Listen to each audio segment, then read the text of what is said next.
important significance to the KGB.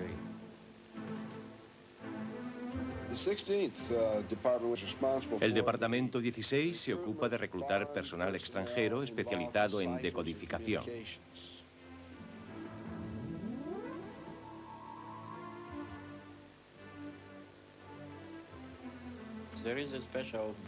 Hay un departamento especial en la KGB que se ocupa del sabotaje y de los asesinatos políticos. Existen pruebas que yo mismo he visto que podrían demostrar que los soviéticos estuvieron involucrados en la muerte del exsecretario general de las Naciones Unidas, Dag Hammarskjöld, y el asesinato de Anwar el-Sadat. En realidad no lo asesinaron los rusos, pero hubo un complot para hacerlo. La Unión Soviética durante mucho tiempo tuvo unos grupos especiales, los Spetsnaz. Roland Jacquard es un periodista. Está especializado en la contrainformación. Estas fuerzas especiales tienen la misión de intervenir en tiempo de guerra y de secuestrar a personalidades importantes o realizar actos de destrucción y sabotaje en instalaciones vitales de algún país en particular. Los Spetsnaz tienen su base en la Unión Soviética, pero a través de la KGB y de la GRU hay oficiales en Estados Unidos y en otros países cuya misión es explorar las posibilidades, estudiar cuáles son los lugares más vulnerables. El general Clos es belga. Fue director de estudios militares en la OTAN. Por lo tanto, ha oído muchas historias.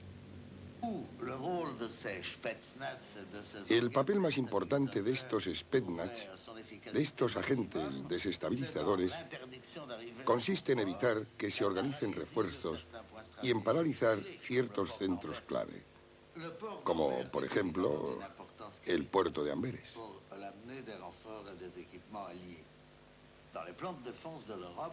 Evidentemente, el puerto de Amberes es sumamente importante en los planes de defensa de Europa, puesto que por él pasan cerca de 1 millón de hombres y 10 millones de toneladas de material.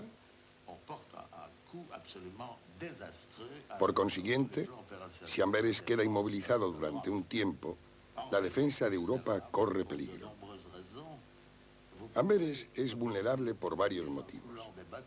Se puede inmovilizar el puerto hundiendo barcos. También hay un gran número de barcos extranjeros que atracan en Amberes, procedentes la mayoría de la Unión Soviética y de los países de Europa Oriental. Y lo que la gente ignora es que las compañías petrolíferas soviéticas han hecho sus propias instalaciones en el puerto. Y cabe una hipótesis. Si alguien abriera las válvulas de los petroleros, toda la zona quedaría inutilizada durante un largo periodo de tiempo. ¿Es acaso disparatada esta hipótesis? Por supuesto que no.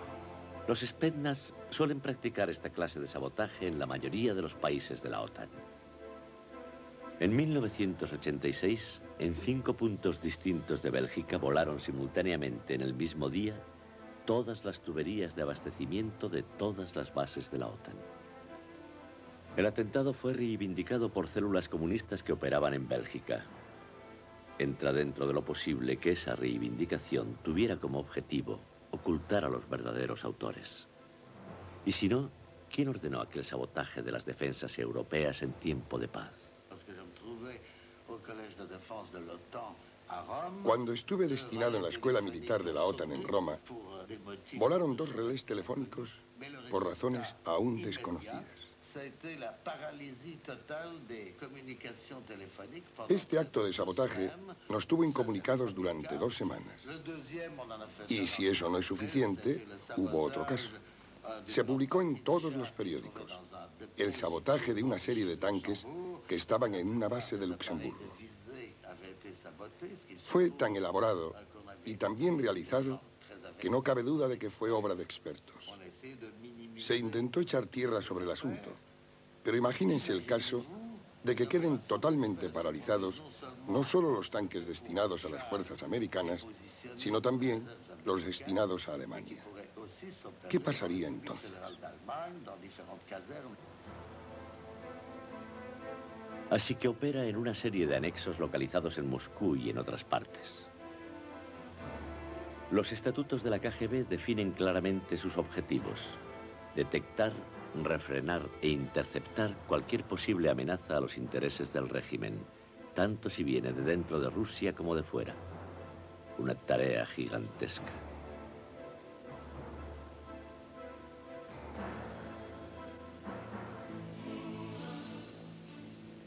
La KGB investiga la corrupción y vigila la lealtad del ejército. Supervisa y controla las actividades de los disidentes y de cualquiera que solicite emigrar.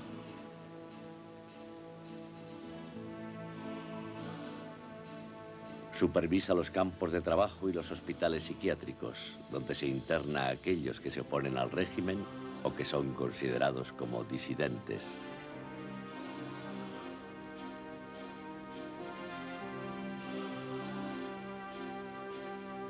En el Instituto Sersky, un centro psiquiátrico de Moscú, se evalúa a los prisioneros políticos y se decide su destino. El director es un coronel de la KGB. Los casos especiales son relegados a celdas sin número. Los que supuestamente son enfermos mentales son enviados a distintos centros, como el de Kazán o este de Orel, fotografiado subrepticiamente, o al hospital psiquiátrico de Cherkov, en la frontera polaca. Los supuestos pacientes son sometidos a varios tratamientos cuyo fin es anular su voluntad y su personalidad. Se les administran fuertes dosis de medicinas por boca y en inyecciones, que les producen un constante estado de degradación y depresión. El lavado de cerebro. Hasta ahora, la llegada al poder del señor Gorbachev no ha cambiado nada de esto.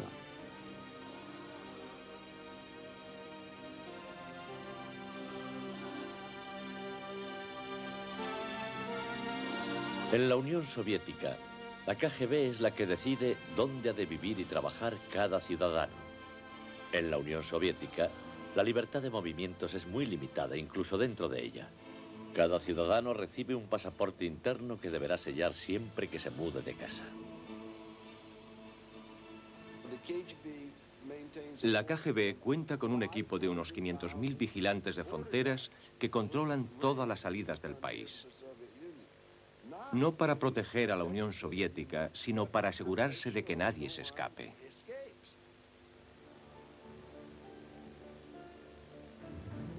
La KGB controla la cultura y la religión. Los drusniki, voluntarios reclutados de todos los sectores, llevan brazaletes, tienen placas de policía y pueden acosar y arrestar a todo el que entre en una iglesia. Las iglesias católicas están prohibidas en la Unión Soviética. Sergei Kurdakov, que se pasó a Occidente en 1971, era un drusniki. Yo era el jefe de los jóvenes comunistas en la escuela militar. Perseguíamos las iglesias clandestinas rusas.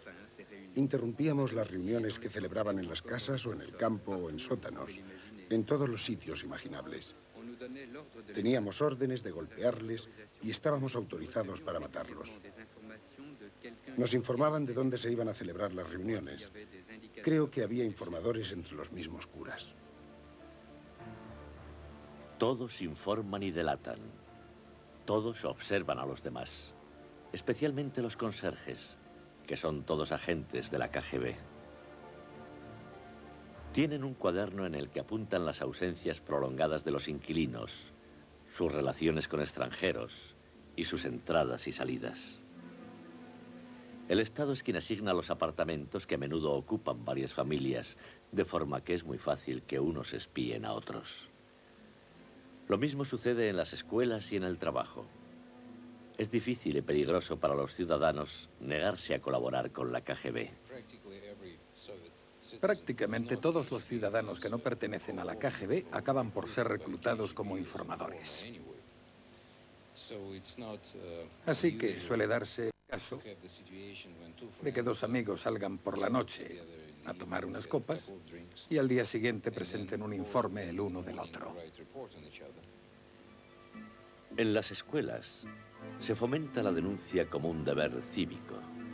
Escuchen si no el testimonio de esta chica judía que pudo emigrar a Israel. Se llama Anna Rushin.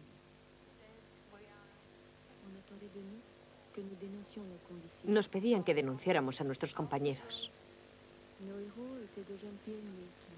Nuestros héroes eran los jóvenes pioneros que denunciaron a sus padres. Los jueces son teóricamente independientes en la Unión Soviética y todos los acusados tienen derecho a ser defendidos. Sin embargo, en los juicios políticos, que son muy frecuentes, es la KGB quien lleva el caso, pero todos los jueces son miembros del partido. Este es Sigma Butkus, un ex juez que se pasó a Occidente. Oficialmente, los jueces no son agentes de la KGB. Sin embargo, la KGB está representada por agencias judiciales. Tienen contacto directo con los tribunales y recuerdo que cuando yo era juez teníamos contactos personales con agentes de la KGB. A menudo entraban en mi despacho contradiciendo las declaraciones de los acusados y diciéndome lo que tenía que hacer en cada caso. En cuanto a la prensa, ¿para qué hablar? Ningún periódico extranjero se puede distribuir libremente. Todo el correo se abre y se lee. Los teléfonos suelen estar intervenidos. Un asunto que preocupa a la KGB son los visitantes extranjeros que llegan a la URSS. Todos los grupos de turistas van acompañados de guías que a su vez son agentes de la KGB o informadores. Donald Jameson fue jefe de departamento en la CIA. Los americanos y otros ciudadanos extranjeros están deliberadamente aislados de la población por el régimen soviético. Viven en casas separadas y rodeados de guardias cuya misión es evitar que los ciudadanos rusos se mezclen con los extranjeros.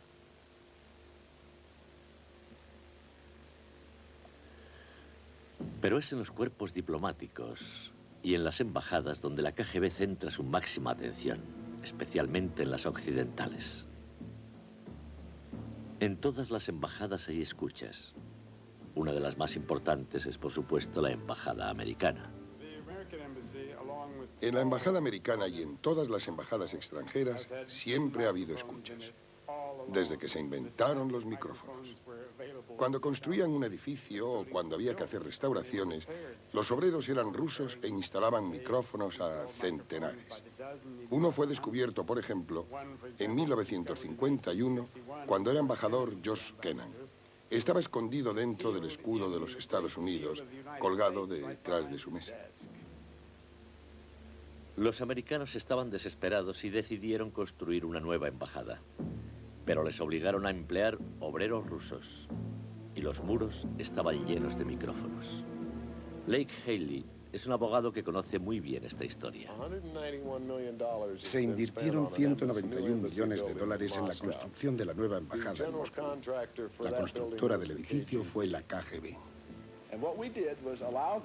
Lo que hicimos fue dejarles que trabajaran en los cimientos del edificio sin ser supervisados por los americanos, y los llenaron de todo tipo de dispositivos de escucha, convirtiendo la embajada en un gran micrófono.